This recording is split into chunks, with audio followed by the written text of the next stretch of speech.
Baik, pembicara kita yang kedua adalah Dr. Stefanus Gunawan, spesialis anak konsultan, Magister Sains Medicine. Maaf kalau saya salah menyebut. Beliau saat ini bekerja di KSM Ilmu Kesehatan Anak, RSUP Profesor Dr. R.D. Kandau atau FK Universitas Samratulangi Manado. Riwayat pendidikan, S1 diselesaikan di FK Universitas Brawijaya Malang, spesialis 1 di FK Universitas Samratulangi Manado, S2 di FK Universitas Diponegoro Semarang, dan konsultannya adalah dari Collegium Ilmu Kesehatan Anak. Beliau juga sudah menjalani pendidikan tambahan di pediatrik onkologi di NUH Singapura dan di Amsterdam. Dan saat ini ya masih aktif di RSUD Kandau. Untuk tidak memperlama, saya mempersilakan Dr. Stefanus Gunawan untuk mempresentasikannya. Silakan Dok, 20 menit. Makasih.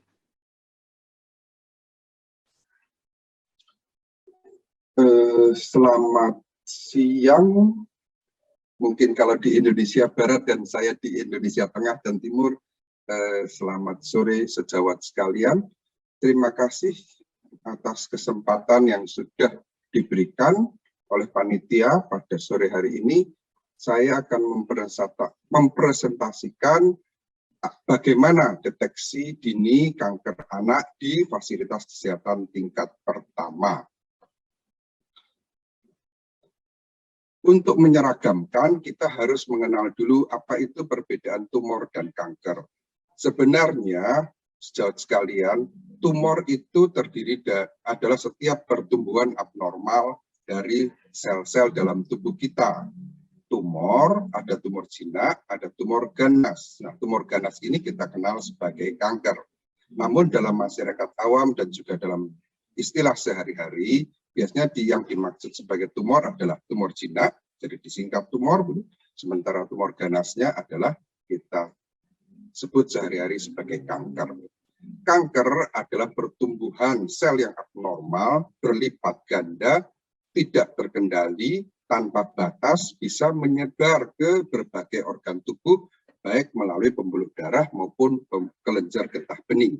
Nah, ini titik berat yang sejawat sekalian harus perhatikan, bahwa kanker tidak ada kapsulnya, mampu menyebar sejak awal. Sehingga ini perlu diingat ketika banyak di antara kita yang masih ragu-ragu, mungkin keluarga atau pasien, waduh kalau ada kanker, jangan diapa-apain, jangan dibiopsi, jangan dioperasi karena nanti malah menyebar. Nah, itu tidak benar, karena kanker sejak awal tanpa kapsul, kanker sejak awal sudah bisa menyebar ke sana kemari. Ya. Jadi biopsi ataupun operasi, jika memang diperlukan, itu tidak akan membahayakan, tidak akan meningkatkan risiko penyebaran dari kanker yang memang sifat alaminya sudah bisa menyebar sejak dini.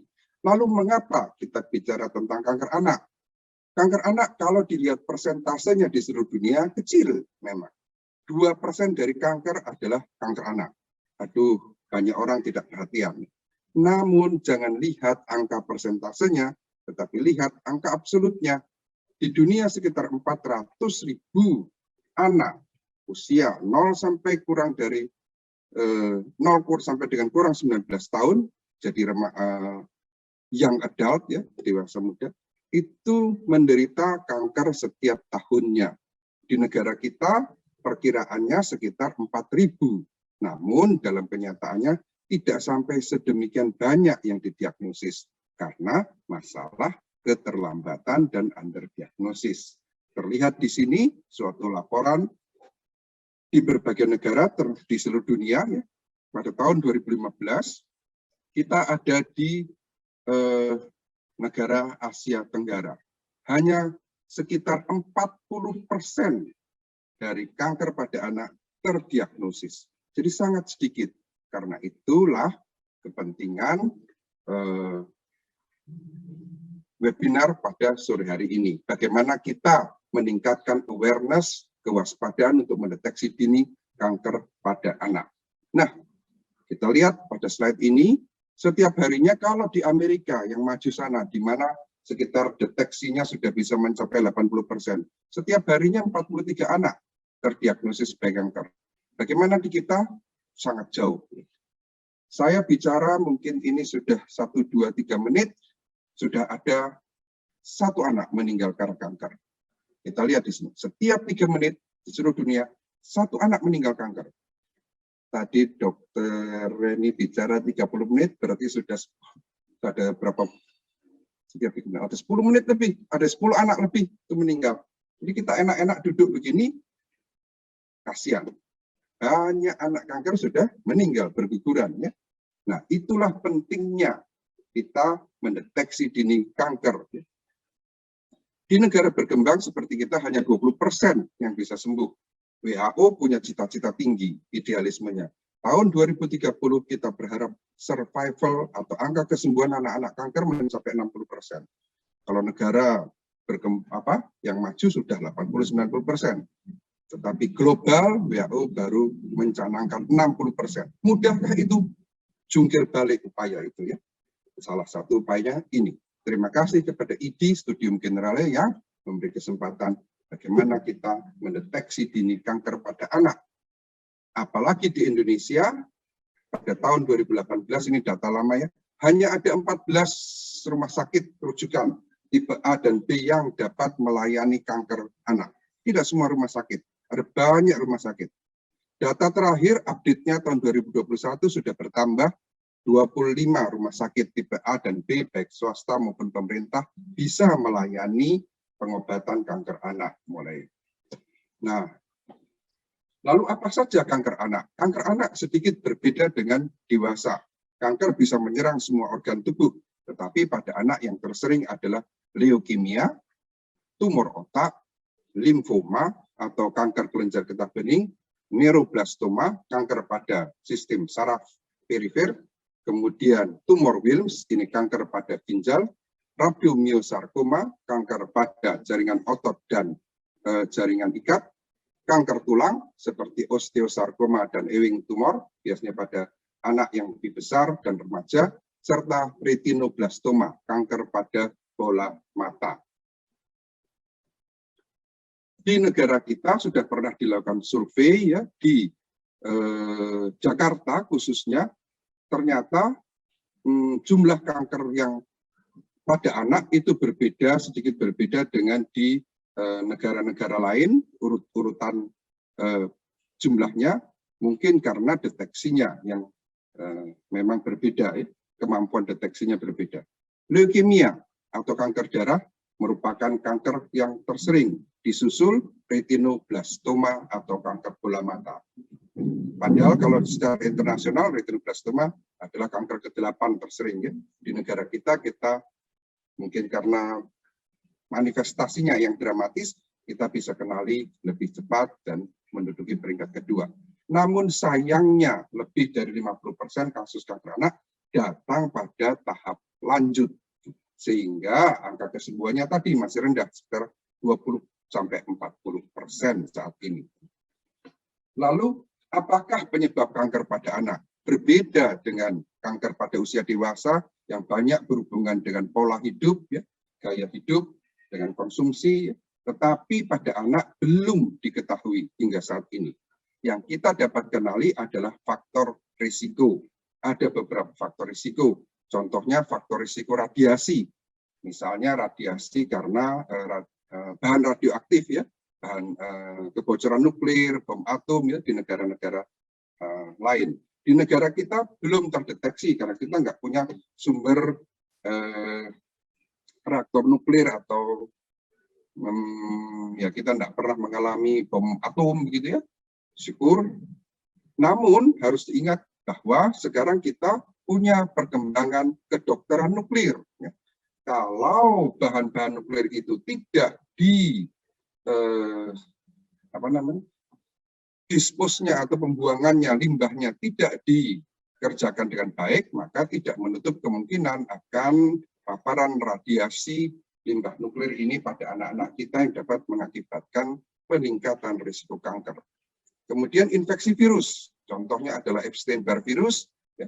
itu dilaporkan akan meningkatkan risiko adanya kanker nasofaring atau kanker tenggorok. Paparan bahan kimia, khususnya pada paparan pestisida, baik itu terhadap ibu hamil maupun kepada calon ayah. Ada laporan-laporan yang menyatakan bahwa paparan pestisida yang berlebihan dan penggunaan pestisida yang tidak tepat pada saat penyemprotannya akan meningkatkan 10-20% risiko kanker pada anak yang dikandung dari ibu tersebut. Kemudian ada faktor risiko genetik, contohnya pada sindroma Down. Anak-anak dengan sindroma Down cenderung lebih mudah mengalami leukemia, khususnya AML, pada usia dini di bawah 5 tahun, namun setelah di atas 5 tahun, lebih berisiko mengalami leukemia limfoblastik akut. Ya, jadi ada perbedaan. Di dalam tubuh juga ada dua macam gen yang kita kenal sebagai onkogen atau proto-onkogen dan tumor supresor gen. Kedua gen ini berperan untuk mengatur keseimbangan pertumbuhan sel. Proto-onkogen dalam keadaan tidak aktif, seperti singa tidur, dia aman-aman saja, tetapi jika ada faktor risiko atau faktor pemicu, dia menjadi aktif, akan terjadi pembelahan sel yang dapat bertransformasi menjadi ganas. Sementara tumor supresor gen diumpamakan seperti rem pada mobil. Ketika tumor supresor gen berfungsi baik, maka sel akan bertumbuh terkendali, sehat-sehat saja. Tetapi ketika tumor supresor gen menjadi tidak aktif, maka sel akan bertumbuh tanpa kendali. Jika ada kombinasi aktivasi onkogen dan inaktivasi tumor supresor gen, maka terjadilah pembelahan sel yang berlebihan menjadi kanker. Nah, karena penyebab kanker pada anak belum diketahui secara pasti, maka hingga saat ini kita belum dapat mencegah kanker anak. Jadi tindakan preventif primernya kita tidak bisa kerjakan. Yang bisa kita laksanakan adalah preventif sekunder, yaitu mendeteksi dini kanker pada anak. Disitulah peranan setiap tenaga kesehatan. Lalu kita juga mengenal adanya upaya pencegahan kanker anak yang banyak dipublikasikan dan disosialisasikan. Seperti gaya hidup sehat, mengurangi paparan terhadap sinar matahari, mengurangi paparan terhadap asap rokok, ya. Tetapi ini semua adalah upaya pencegahan kanker dewasa yang dimulai sejak masa anak. Jadi berbeda ya. Kanker anaknya tidak bisa kita cegah, tetapi kita mencegah kanker di usia dewasa, usia tua, sejak masa kanak-kanak. Contohnya, kanker serviks kita boleh berikan imunisasi HPV, Human Papillomavirus, di negara kita pada anak perempuan usia 9 tahun ke atas sudah bisa diberikan. Itu mencegah kanker serviks di usia dewasa nanti. Lalu, di mana saja deteksi dini kanker pada anak? Bisa dikerjakan di mana saja, di tempat praktek, di posyandu, di puskesmas, ataupun di rumah sakit.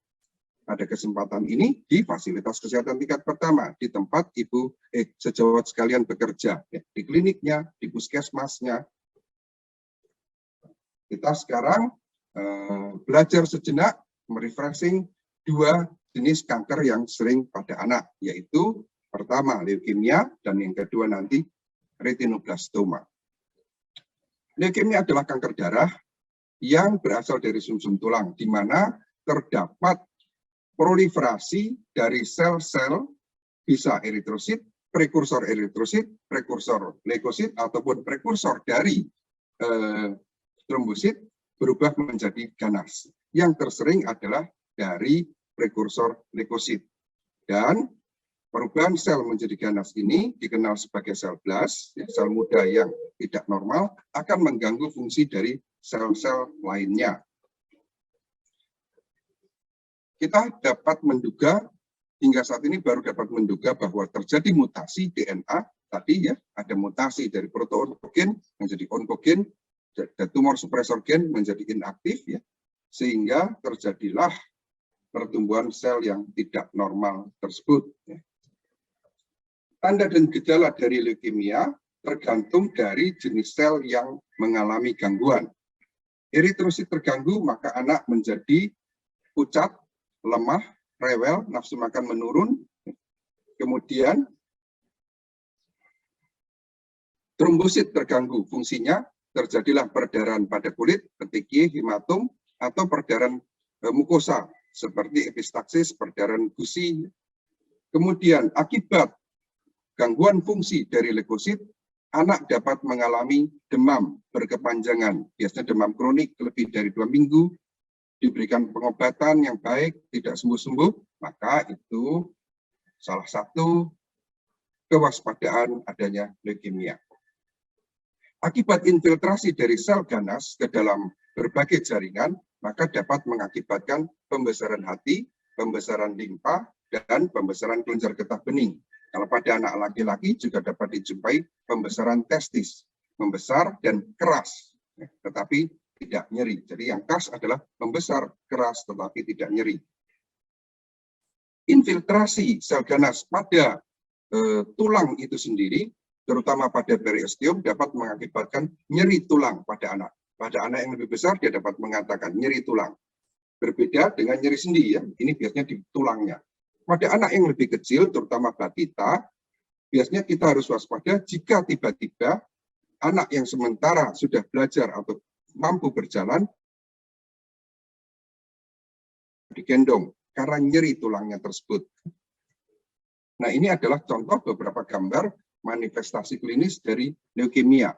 Ada pembesaran kelenjar di leher. Biasanya pembesaran kelenjar di leher ini kita curiga kalau besarnya lebih dari 2 cm, kemudian dia keras, dan perlangsungannya lama, ya, biasanya lebih dari 2 minggu atau 2 bulan. Kemudian ada perdarahan pada kulit, di sini tampak petekiye dan petekiye, ya. Kemudian ada infiltrasi sel ganas pada gusi, biasanya pada tipe yang leukemia mieloblastik akut, ya, tampak pembesaran dari gusinya, ya, gingivanya membengkak. Ada hepatomegali, ada splenomegali, dan ini gambar dari anak yang mulai bisa berjalan, kemudian mengeluh nyeri dan tidak mau lagi berjalan. Dia tidak bisa mengeluh nyeri, tetapi mendadak tidak mau lagi berjalan.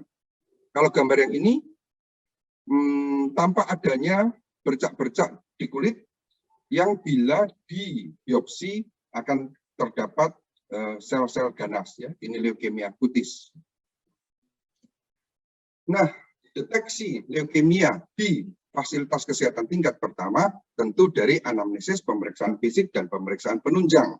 Tadi anak pucat, demam tanpa sebab yang jelas, biasanya lebih dari 2 minggu, ada perdarahan kulit, ada nyeri tulang pada anak yang lebih besar, mampu mengeluh, kemudian ada letih, lesu, berat badannya juga bisa menurun. Pada pemeriksaan fisik, kita jumpai tanda yang sejalan dengan anamnesis tadi, ya, anak tanpa anemis, ada gambaran epistaxis, petekiye atau ekimosis, ada pembesaran kelenjar getah bening, biasanya lebih dari 2 cm, padat dan tidak nyeri, ada hepatosplenomegali. Nah, yang penting adalah pemeriksaan yang tidak kalah pentingnya adalah pemeriksaan penunjang, yaitu darah lengkap. Sebagaimana tadi Dr. Reni sudah menerangkan untuk SLE, darah lengkap. Darah lengkap itu multifungsi dan dapat mendeteksi dini berbagai penyakit, saudara sekalian. Yang saya ingin tekankan lagi, darah lengkap bukan hanya cuma HB leukotrombo, tetapi ada hitung jenis, ada hapusan darah. Nah, itu yang dua yang seringkali kelewat, nggak diperiksa. Bukan cuma berdasarkan hemogram, ya, HB leukotrombo keluar berapa, tetapi kita perlu tahu hitung jenisnya. Shift to the left, shift to the right itu sangat menentukan. Lalu untuk leukemia, hapusan darah. Jika terdapat sel blast, nah itu sudah 90% lah, ya. Kita boleh waspada dan segera melakukan stabilisasi pasien, konseling, dan rujuk. Apabila terdapat 2 dari 3 sel darah mengalami gangguan, maka kita waspada. Ya. Anemia, leukositosis, anemia, trombositopenia, atau ketiganya, anemia, leukositosis, trombositopenia. Itu sangat curiga gangguan pada sumsum tulang, khususnya leukemia, terlebih jika ditunjang anamnesis dan pemeriksaan fisik yang sejalan. Lalu bagaimana pengobatannya? Tentu sejauh sekalian bukan kompetensi dari dokter umum, bahkan spesialis anak yang umum pun tidak berkompeten. Ya. Untuk penanganan leukemia harus di rumah sakit rujukan yang dapat melayani kanker anak. Tadi update-nya hanya 25 rumah sakit di Indonesia yang bisa menangani kanker anak ini, ya, karena untuk pemberian kemoterapi dan terapi radiasi bila diperlukan itu memerlukan kompetensi tambahan. Tetapi bisa disembuhkan. Ya. Ingat itu. 2 menit Tugas lagi, Dok. jawab sekalian, ya makasih, saya akan percepat. Tugas tanggung jawab sekalian adalah saya betul-betul minta tolong deteksi dini. Sangat membantu untuk menyelamatkan nyawa anak-anak ini. Retinoblastoma adalah kanker kedua tersering pada anak. Tanda gejalanya yang penting dideteksi oleh sejawat sekalian adalah leukokoria. Mata anak atau pupil anak tampak berwarna putih, ya, seperti katarak pada orang tua. Jika ada ini, maka waspada, rujuk saja, ya. Salah merujuk, ternyata bukan retinoblastoma, tidak apa. Tetapi ketika retinoblastoma bisa dirujuk dengan dini, maka akan menyelamatkan nyawa anak. Kelainan yang lain, tanda yang lain maksud saya adalah mata merah. Jangan anggap semua mata merah sebagai konjungtivitis. Kalau mata merah diobati dengan baik, lebih dari 2 minggu tidak juga membaik, waspadalah sejawat sekalian, jangan-jangan ini tanda dini dari retinoblastoma. Mata juling pada anak, mungkin pada bayi kurang dari 6 bulan, matanya memang belum bisa terfiksasi baik. Tetapi jika sudah lebih dari 1, 2, 3 tahun masih juga juling, maka sebaiknya dikonsultasikan ke spesialis mata atau spesialis anak. Jangan ada kelainan yang lain yang membahayakan, adalah salah satunya retinoblastoma. Yang saya ingin garis bawahi sekali lagi sejauh sekalian, salah merujuk bukan keganasan, tidak jadi soal. Karena kalau benar itu menyelamatkan nyawa anak. Jika tidak tepat juga nggak apa-apa. Anak akan tetap tertangani oleh ahlinya dengan lebih baik. Deteksi dini dari retinoblastoma ini sebenarnya mudah dikerjakan kalau ada alatnya di beberapa puskesmas atau FKTP, ada oftalmoskop, ya, namanya refleks merah. Di ruang gelap, anak duduk di pangkuan ibu, kira-kira jarak setengah meter, oftalmoskop ini disenterkan ke mata anak. Normal akan terlihat refleks seperti ini, mata merah. Jika tidak simetris atau jika ada leukokoria, maka rujuklah segera. Sangat mudah sejauh sekalian. Tidak ada oftalmoskop, maka bisa juga menggunakan flashlight atau pakai HP, ya, pakai senternya HP, bisa. Kalau ada cat eye reflex atau leukokoria, mata berpendar seperti mata kucing, rujuk segera. Akan sangat membantu keselamatan anak tersebut. Yang kewaspadaan lain adalah bila ada timbul benjolan dimanapun juga di bagian tubuh anak, ya. Hepatosplenomegali, benjolan di tungkai, benjolan di lengan atas, benjolan di leher, benjolan di mata, waspada. Itu adalah kemungkinan minimal tumor jinak, nggak masalah. Tetapi jika itu kanker, rujukan sejawat sekalian akan membantu keselamatan anak-anak kita. Karena masalahnya tadi, saya ulang, 50-60% datang dalam kondisi terlambat. Belum lagi kepatuhan pengobatan. Membuat prognosis anak-anak dengan kanker kita masih sangat rendah. Baru 20-40%. Namun, seperti saya sampaikan tadi, kalau dideteksi secara dini, seperti retinoblastoma, stadium intraokuler, ini ya, angka kesembuhan hidupnya lebih dari 80%. Banyak orang tua takut, nanti anaknya dicopot matanya, dioperasi. Bagaimana dia bisa melihat? Bisa, anak tersebut bisa hidup normal. Prostetik, Waktu anak habis, tersebut Dok. tampak cantik dan ganteng. Terima kasih, ini adalah take home message saya. Sejauh sekalian bisa mendownloadnya di berbagai website ada, dan di buku dari Kementerian Kesehatan juga ada. Maaf sudah melampaui waktu. Terima kasih.